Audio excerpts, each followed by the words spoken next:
అందరికీ నమస్తే, welcome to our channel. నేను మీ గౌతమి. అయితే ఈరోజు ఆషాఢ మాసంలోని వారాహి నవరాత్రులు అన్నవి స్టార్ట్ అవుతున్న అన్న విషయం మనందరికీ తెలుసు.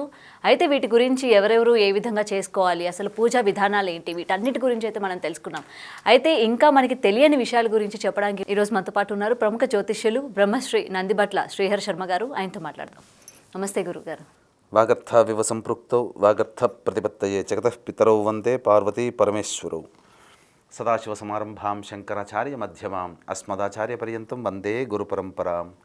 ఆదిత్యాయ చ సోమాయ మంగళాయ బుధాయ చ గురుశుక్ర శనిభ్యశ్చ రాహవే కేతవే నమః. శృంగేరి పీఠాధిపతులకి, కంచి పీఠాధిపతులకి నమస్కారములు తెలియజేసుకుంటూ కార్యక్రమాన్ని ప్రారంభిద్దాం.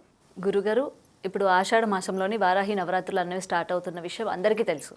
అయితే ఈ వారాహి నవరాత్రులు అన్నవి ఎవరెవరు చేసుకోవాలి, ఎలా చేసుకోవాలి, ఆ పూజా విధానాలు ఏంటి అన్నీ కూడా బయట మనకు ఆల్రెడీ తెలుస్తున్నాయి వీడియోస్ ద్వారా. అయితే ఇప్పుడు రీసెంట్గా ఏంటంటే అసలు ఈ వారాహి అమ్మవారికి ఎటువంటి నైవేద్యం చేసుకుంటే త్వరగా మనం ప్రసన్నం చేసుకోవచ్చు, త్వరగా భక్తులు ఏ విధంగా ప్రసాదం చేసుకోవాలి, సో దీని గురించి కొంచెం వివరంగా చెప్తారా? ఇక్కడ గమనించాల్సినటువంటి అంశం ఏంటంటే, వీక్షించేటువంటి బిగ్ టీవీ భక్తి ప్రేక్షకులు కూడా ఈ యొక్క వారాహి నవరాత్రుల గురించి అనేక ప్రసార మాధ్యమాల ద్వారా తగినంత ఇన్ఫర్మేషన్ అంతా కూడాను ఇప్పుడు బయటికి వచ్చింది. అయితే ఇంకా రహస్యాంతర్గతమైనటువంటి శాస్త్ర అంతర్గతమైనటువంటివి, పురాణాంతర్గతమైనటువంటి విషయాలు కొన్ని ఉన్నాయి. అవి ఇప్పటి వరకు కూడాను ఎక్కడ ఎవరికి కూడాను తెలియపరచలేదు. అయితే ఈ యొక్క వీడియోని ఆశాంతం వీక్షించండి. సందేహాలు ఉంటే మళ్ళీ మళ్ళీ చూడండి, లేదా ఒకసారి లైక్ చేసుకొని పెట్టుకుంటే మీరు లైక్డ్ వీడియోలో ఎప్పుడు కావాలంటే అప్పుడు మీరు చూసుకోవచ్చు. ఈ అమ్మవారికి ఏ ఏ నైవేద్యాలు పెడితే చాలా సంతోషిస్తుంది, ఏ విధమైనటువంటి వస్తువులతో ధూపం వేస్తే చాలా సంతోషపడుతుంది, అలాగే ఈ అమ్మవారికి ప్రధానముగా దీపారాధన విషయంలో కూడా ఎలా చేయాలి అనేటువంటి విషయాల గురించి సమగ్రంగా మరియు క్లుప్తంగా ఈ యొక్క కార్యక్రమంలో మనం తెలుసుకుందాం. ముఖ్యంగా ఈ యొక్క ఆషాఢ నవరాత్రుల్లో భాగంగా, గుప్త నవరాత్రుల్లో భాగంగా ఈ యొక్క వారాహి నవరాత్రులని 2 రకాల విధానాలతో పూజ చేసుకుంటారు. ఒకరు సూర్యోదయం ముందు లేదా సూర్యాస్తమయం తర్వాత. అలాగే దీంట్లో ప్రధానమైనటువంటిది ఏంటంటే, ఎవరైనా కానీ సూర్యోదయం ముందు దంతధావనం చేస్తారు, కానీ సూర్యాస్తమయం సమయంలో పూజ చేసుకునే వాళ్ళు కూడా ఖచ్చితంగా దంతధావనమే చేసుకోవాలి. ఇక అఖండ దీపం పెట్టుకునే అలవాటు ఉన్న వాళ్ళు అఖండ దీపం పెట్టుకోవచ్చు, కలశం పెట్టుకునే వాళ్ళు కలశం పెట్టుకోవచ్చు, లేదా మామూలు చిత్రపటంలోనైనా కానీ ఈ యొక్క ఇంట్లోనైనా కానీ చేసుకోవచ్చు. చాలామందికి ఉండే సందేహం, ఇంట్లో చేయాలన్నా, తామస దేవత కాబట్టి దేవాలయంలో చేస్తే మంచిది అని అంటుంటారు. ఇంట్లోనైనా చేసుకోవచ్చు, కాకపోతే ఆధ్యాత్మికమైనటువంటి భావనము అలాగే దైవచింతనతో కనుక చేసుకుంటే ఎటువంటి దోషము లేదండి. కాబట్టి మనం పెట్టుకునేది చిత్రపటం, కాబట్టి ఆ చిత్రపటానికి మీరు ఆవాహన చేసుకొని చేసుకోవచ్చు. ఇక గమనించాల్సిన అంశం ఏంటంటే, అమ్మవారికి దీపారాధన. ఈ దీపారాధనలలో విశేషంగా అమ్మవారికి కందగడ్డతో చేసినటువంటి దీపారాధన చాలా విశేషము. కాబట్టి ఒక మంచి కందగడ్డను తీసుకొని దానికి దీపము ఏ విధంగా ఆకారం ఉంటుందో ఆ విధంగా కొంత తొలగించుకొని అందులో విప్ప నూనెతో కనుక దీపారాధన చేస్తే అమ్మవారి కటాక్షం చాలా సిద్ధిస్తుంది. అంటే ఆ దీపం వెళ్తున్నంత వరకు అమ్మవారి యొక్క ఆవాహనం అక్కడ ఉండి తీరుతుంది అని చెప్పవచ్చు. ఇక గమనించుకున్నట్లయితే ప్రతిరోజు కూడా ఈ యొక్క పూజలో భాగంగా గణపతి యొక్క పూజ చేసుకొని, గణపతి యొక్క అనుగ్రహం తీసుకొని పంచోపచారాలు కానీ లేదా షోడశోపచార విధానంగా ఈ యొక్క పూజాది కార్యక్రమాలు చేసుకోవచ్చు. అయితే ఇక్కడ ప్రధానంగా అమ్మవారికి ఎటువంటి పుష్పాలతో అర్చించాలని చెప్పిందంటే శాస్త్రము, నీలిరంగు పుష్పాలతో అర్చించవచ్చు, లేకపోతే నీలిరంగు చామంతి పుష్పాలతో కానీ అర్చన చేయవచ్చు. అలాగే అర్చనలో భాగంగా విప్ప పూలతో కూడా అర్చన చేయవచ్చు. ఇక ఈ అమ్మవారికి అష్టోత్తరము అయిన తర్వాత విధిగా ఈ యొక్క లలితా సహస్రనామ పారాయణం చేయాలి. ఇక దీంతో పాటుగా అమ్మవారికి 12 నామావళులు ఉన్నాయి. 12 నామాలు అమ్మవారికి చాలా ప్రీతికరం. కాబట్టి 12 నామాలని మీరు విధిగా వీలైతే ఆ అష్టోత్తర పూజ అయిన తర్వాత 108 సార్లు కానీ, లేకపోతే 54 సార్లు కానీ, 41 సార్లు కానీ, కనీసం హీనపక్షంలో 27 సార్లు కానీ జపం చేసినట్లయితే అమ్మవారి కటాక్షము అతి శీఘ్రంగా కలుగుతుంది. ఈ అమ్మవారు సాక్షాత్తు లక్ష్మీ స్వరూపము. విష్ణు స్వరూపము వరాహ అవతారం అయితే, లక్ష్మీ స్వరూపము వారాహి అవతారం. అందుకే లక్ష్మీ సహస్రనామావళిలో భాగంగా ఈ అమ్మవారిని వారాహి ధరణి ధ్రువ అనే నామంతో లక్ష్మీ సహస్రనామాల్లో కూడా ఒక నామం ఉంది. ఇక అమ్మవారి యొక్క రథచక్రం పేరు కిరిచక్రము. అంటే 1000 వరాహములు లాగుతూ ఉండగా అమ్మవారు ఆసీనురాలై ఆ రథంలో ఉంటుంది. ఈ అమ్మవారికి రథచక్రిని అనగా రథసారథి స్తంభిని దేవిగా చెప్పబడి ఉంది. అయితే ఇక్కడ గమనించాల్సిన అంశం ఏంటంటే, ఈ అమ్మవారికి సంబంధించినటువంటి 9 రోజుల పూజ చేసుకుంటారు. వ్రతోద్యాపన కొంతమంది 14వ తారీఖు అంటున్నారు, కొంతమంది 15వ తారీఖు అంటున్నారు. మరి ఏ రోజుల్లో చేసుకోవాలనే ఆలోచన కూడా చాలామందికి ఉంది. అయితే సూర్యాస్తమయం తర్వాత పూజ చేసుకునే ఆచారం ఉన్నటువంటి వాళ్ళు 14వ తారీఖు రోజున ఉద్యాపన చేసుకోవచ్చు. సూర్యోదయం తర్వాత అనగా సూర్యోదయం కంటే ముందే ఉద్యాపన చేసుకునే వాళ్ళు 15వ తారీఖు రోజున ఈ యొక్క వ్రత ఉద్యాపన చేసుకోవచ్చు. ఇక ముఖ్యంగా గమనించుకున్నట్లయితే ఈ అమ్మవారికి ప్రధానంగా నైవేద్యముగా ఈ యొక్క కార్యక్రమాన్ని ఆశాంతం వీక్షించండి. ఒక్కొక్క రోజు ఒక్కొక్క అమ్మవారిని ఒక్కొక్క రూపంలో మనం కొలుస్తాం. ఎందుకనంటే ఈ 9 నవరాత్రుల్లో భాగంగా ఈ వారాహి నవరాత్రుల్లో వారాహి అమ్మవారిని ధూమ్ర వారాహి, కిరాత వారాహి, స్వప్న వారాహి, శ్వేత వారాహి, దండిని వారాహి, ఉన్మత్త వారాహి, ఇలా అనేక రకాలైనటువంటి రూపములతో ఒక్కొక్క రోజు ఒక్కొక్క విధంగా మనం కొలుస్తూ ఉంటున్నాం. కాబట్టి ఒక్కొక్క రోజు ఒక్కొక్క రకమైన నైవేద్యం పెట్టాలి. కానీ ఖచ్చితంగా ప్రతిరోజు ఉండవలసినటువంటి నైవేద్యంలో పురాణాంతర్గతంగా చెప్పబడినవి ఏంటంటే కందగడ్డలు, చిలకడ దుంపలు, దానిమ్మ గింజలు, బెల్లం పానకం మరియు పనసపండు, అలాగే ఈ సంబంధించినటువంటి తేనె, ఆవు నేతి, ఇలాచి పొడితో చేసినటువంటి నువ్వుల లడ్డూలు, ఇవన్నీ కూడా ఖచ్చితంగా అమ్మవారి యొక్క నైవేద్యంలో ఉండి తీరాలి. ఇక ఈ అమ్మవారికి వేసేటువంటి ధూపము, ఎందుకనంటే శివో అభిషేక ప్రియ, విష్ణు అలంకార ప్రియ, అమ్మవారు ధూపముతో ప్రియత్వాన్ని పొందుతుంది. కాబట్టి అమ్మవారికి ధూపంగా మనం సాధారణంగా అగరబత్తీలు లేకపోతే హారతి కర్పూరం ఇచ్చేదానికంటే ఇప్పుడు నేను చెప్పబోయేటువంటి వస్తువులు అయితే మీకు సాధారణంగా ఇళ్లలో దొరుకుతాయి. ఆ వస్తువుల పొడిని కనుక మీరు తీసుకొని ఈ యొక్క బొగ్గు కుంపటిలో ఈ అమ్మవారికి సంబంధించి ధూపం వేసినట్లయితే ఇంట్లో ఉన్నటువంటి నకారాత్మక దృష్టి, అంటే నరదృష్టి, నరఘోష, నరబాధలన్నీ తొలగిపోతాయి. మీ ఇంట్లో ఎవరికైనా ప్రయోగ బాధలు చేసినా ఆ ప్రయోగ బాధలన్నీ కూడా తొలగిపోతాయి. ఇంకా విశేషంగా చెప్పాలి అని అంటే ఈ ఇంట్లో అమ్మవారి యొక్క అనుగ్రహం అందరికీ సంపూర్ణంగా కలుగుతుంది.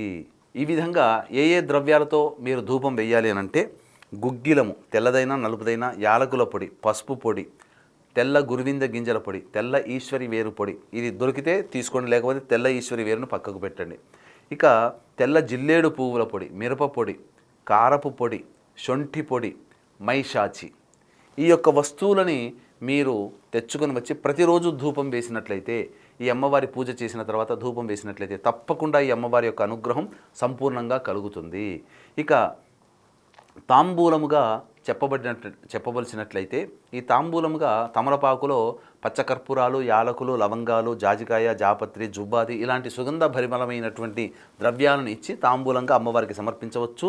ఈ సమర్పించినటువంటి తాంబూలాన్ని ఎవరైతే పూజ చేస్తారో వారు స్వీకరించవచ్చు. ఇక పెట్టినటువంటి నైవేద్యం ఏదైతే ఉంటుందో అదన్నీ కూడాను ఈ యొక్క కుటుంబ సభ్యులందరూ కూడాను తీసుకున్నట్లయితే అమ్మవారి యొక్క సంపూర్ణ అనుగ్రహం కలుగుతుంది. ఈ యొక్క వారాహి నవరాత్రుల యొక్క పూజ విధానము భక్తిగా చేసుకోదలిచినటువంటి ద్వారా మీకు సకలమైనటువంటి శుభాలు కలుగుతాయి. ఎటువంటి శుభాలు కలుగుతాయి అని అంటే వివాహం కాని వాళ్ళకి వివాహం అవుతుంది, ధనప్రాప్తి కలుగుతుంది, కోర్టు న్యాయవాద విషయాల్లో మీకు మీదే విజయం అవుతుంది, ముఖ్యంగా భూగృహ వసతులు అనేటువంటివి కలుగుతాయి. ఇంకా చెప్పాలి అంటే శత్రు భయం అనేటువంటిది తొలగిపోతుంది. కాబట్టి దీన్ని దృష్టిలో పెట్టుకుని ఈ పూజ చేసుకొని ఏ సమస్యకైనా పరిష్కారం 2 రకాల పరిష్కారాలు. ఇప్పుడు సమస్య వచ్చినప్పుడు మంత్ర పరిష్కారము, దైవ పరిష్కారం, అలాగే అనారోగ్యం చేసినప్పుడు వైద్య పరిష్కారము, మానవ పరిష్కారం. కాబట్టి ఈ యొక్క పూజ చేసుకున్న వాళ్ళు మంత్ర పరిష్కారం, మానవులుగా మీరు పూజ చేసుకుంటారు, కానీ మంత్ర అనుగ్రహం కూడా కావాలి. కాబట్టి పూజ చేసుకున్న వాళ్ళు దైవానుగ్రహం పొందడం కోసం, అలాగే ఈ పూజ చేయలేకపోయాం, శక్తి లేకపోయింది, కనీసము మీరు ఈ యొక్క ఏదైనా హోమం చేస్తే బాగుండు కదా అని ఆలోచించేటువంటి వాళ్ళ కోసమై ఈ యొక్క 15వ తారీఖు రోజున రాత్రి 9 గంటలకి మా పీఠం ఆధ్వర్యంలో వారాహి అమ్మవారి యొక్క హోమము, ప్రత్యంగిర హోమము, బగళాముఖి హోమము మరియు రాజశ్యామల హోమం అనేటువంటిది సశాస్త్రీయంగా కేవలం 1500 రూపాయల రుసుముకి మీ గోత్రనామాలతో చేయించడం జరుగుతుంది. సాయంత్రం 5 గంటల లోపల మీ గోత్రనామాలు ఈ యొక్క కార్యక్రమం ద్వారా నమోదు చేసుకోవచ్చు. గురుగారు, ఇంకొక సందేహం ఏంటంటే ఇప్పుడు దేవిని పూజించే వాళ్ళు, ఇంట్లోని పెట్టి పూజించే వాళ్ళు పర్టికులర్గా మనం చెప్పుకుంటే ఈ మాంసాహారాన్ని ఇంట్లో వండుకోవచ్చా? ఇక్కడ ఈ అమ్మవారిని తామస దేవత, తామస రూపంలో కొలిస్తే తామసమైనటువంటి పదార్థాలు పెట్టాలనే ఆలోచన ఉంది. కానీ ఇక్కడ మనము గమనించాల్సిన అంశం ఏంటంటే ఈ అమ్మవారిని సాత్విక చింతనతో ఆరాధన చేయాలి. అందుకనే ప్రధానంగా చెప్పబడి ఉన్నటువంటిది ఏంటంటే ఈ అమ్మవారికి సంబంధించినటువంటి చిత్రపటం ఎలా ఉండాలి అని అంటే శ్వేతవరాహము అంటే ఏంటి, తెల్లటి ఆకారం కలిగినటువంటిది, తెల్లటి దుస్తులు ధరించినటువంటి ఈ యొక్క వారాహి అమ్మవారిని కనుక మనం చిత్రపటంగా పెట్టుకుని పూజ చేస్తే మనలో ఉన్నటువంటి తమోగుణాలు, సత్వరజస్ తమోగుణాలు, రజోగుణము తమోగుణము పూర్తిగా తొలగిపోయి సత్వగుణము ప్రవేశించి మనం అందరికీ సమాజానికి అందరికీ కూడాను మనం ప్రియముగా మారుతాము. తద్వారా మనకు ఏదైనా కానీ రాజమార్గంలో రావాలి, దొడ్డి మార్గంలో రాకూడదు. అందుకనే మీరు గమనించుకున్నట్లయితే ఇంట్లో మెయిన్ డోర్ నుంచి వచ్చినప్పుడు ఎంతో హుందాగా దర్జాగా మనం వస్తాం. అదే వెనక నుంచి వచ్చినప్పుడు తలకాయ ఉంచుకొని ఏదో తప్పు చేసిన వాళ్ళలాగా వస్తాం. కాబట్టి తామస రూపంలో కనుక ఆరాధన చేసేటువంటి వాళ్ళు, అనగా వీర ఆరాధన లేకపోతే వామాచారంలో కౌళాచారంలో ఆరాధన చేసేటువంటి వాళ్ళు చాలా జాగ్రత్తలు పాటించి చేసుకోవాలి. కాబట్టి ఇవన్నీ ఎటువంటి జాగ్రత్తలు లేకపోయినా కనీసం దైవ చింతనతో, ఆధ్యాత్మిక భావనతో సామాన్య మానవులు కూడా ఈ యొక్క దక్షిణాచారముగా అనగా సాత్వికమైనటువంటి దేవతగా మరి కనుక పూజ చేసుకున్నట్లయితే చాలా మంచి జరుగుతుంది. ఇంకా చెప్పాలి అని అంటే ఈ యొక్క 9 రోజులు జరుగుతున్నంత వరకు బ్రహ్మచర్య వ్రతాన్ని పాటించండి, అబద్ధాలు ఆడకండి, మౌనంగా ఎక్కువసేపు ఉండండి, కటిక నేలపైన నిద్రించే స్థితి ఉండండి, ఒక్క పూట భోజనం మాత్రమే చేసేటువంటి విధంగా ఉండండి. ఈ విధంగా చేసినట్లయితే తప్పకుండా మీరు ఏ సంకల్పం కోసమైతే అమ్మవారిని ఆరాధన చేస్తున్నారో ఆ సంకల్పం అచిరకాలంలో నెరవేరుతుంది అని చెప్పడంలో ఏమాత్రం సందేహం లేదు. అటు మగవారు కానివ్వచ్చు, లేకపోతే ఆడవారు కూడా ఇదే నియమాన్ని పాటించాలంటారా? అవునమ్మా, ఆడవారైనా మగవారైనా అందరూ కూడా ఇదే నియమాన్ని పాటించుకుంటూ చేస్తే చాలా మంచిది. గురుగారు, 8వ రోజు అమ్మవారి యొక్క విశిష్టత ఎలా ఉంటుంది? ఏ రూపంలో దర్శనమిస్తారు? అలాగే పెట్టవలసిన నైవేద్యం ఏంటి? 8వ రోజున ఈ అమ్మవారిని, వారాహి అమ్మవారిని వార్తాళి వారాహి రూపంలో కొలుస్తాం. ఈ వార్తాళి వారాహి అంటే ఎర్రటి వస్త్రములు కలిగి ఉండి నిప్పు కణికల్లాంటి ఎర్రటి కళ్ళతో, నీలిరంగు శరీరముతో శవం పైన కూర్చొని ఉన్నటువంటి అమ్మవారి రూపమే వార్తాళి వారాహి అమ్మవారి రూపం. ఈ అమ్మవారికి 4 భుజాలు, అందులో ఒక చేతిలో రోకలి, ఒక చేతిలో నాగలి, ఒక చేతిలో అభయహస్తము, ఇంకొక చేతితో వరదహస్తాన్ని ప్రసాదిస్తూ ఈ అమ్మవారి రూపం ఉంటుందట. ఈ అమ్మవారిని పూజించినటువంటి వారికి అమేయమైనటువంటి ధనప్రాప్తి కలుగుతుంది. 8వ రోజు కదా, అష్టమి రోజు కదా. అసలు సాధారణంగా అమ్మవారికి అష్టమి తిథి అంటే బహుప్రీతి. కాబట్టి ఈ అమ్మవారిని వార్తాళి వారాహి అంటే, వార్తాళి అంటే సకలమైనటువంటి కథనాలన్నీ మీకు తెలిసిపోతాయి. పక్కింటి వాళ్ళు ఏమనుకుంటున్నారో ఎవరో ఒకరు వచ్చి చెప్పిపోతుంటారు. అంటే మీరేమి ఎక్కడికి వెళ్ళనవసరం లేదు, మీ దగ్గరికి అన్ని వార్తలు వచ్చేసేస్తుంటాయి. అంటే ఇవేమి చెవిలోకి వినపడవు, కంటికి కనపడవు, కానీ అలాంటి వార్తలు మోసుకొచ్చేవాళ్ళు మీకు ముందు ఉంటారు. అంటే ఏం జరుగుతుంది అనేటువంటి విషయం మీకు ఎవరో ఒకరు వచ్చి చెప్పిపోతూ ఉంటుంటారు. ఇది కూడా ఒక యోగం. ఇంట్లో కాలు కదలపకుండా అన్ని విషయాలు తెలుసుకోవడం అనేది కూడా ఒక యోగమే. కాబట్టి ఇక్కడ ఈ వార్తాళి అమ్మవారికి పెట్టవలసినటువంటి నైవేద్యం చక్కెర పొంగలి లేదా బెల్లం పాయసం నైవేద్యంగా పెట్టాలి.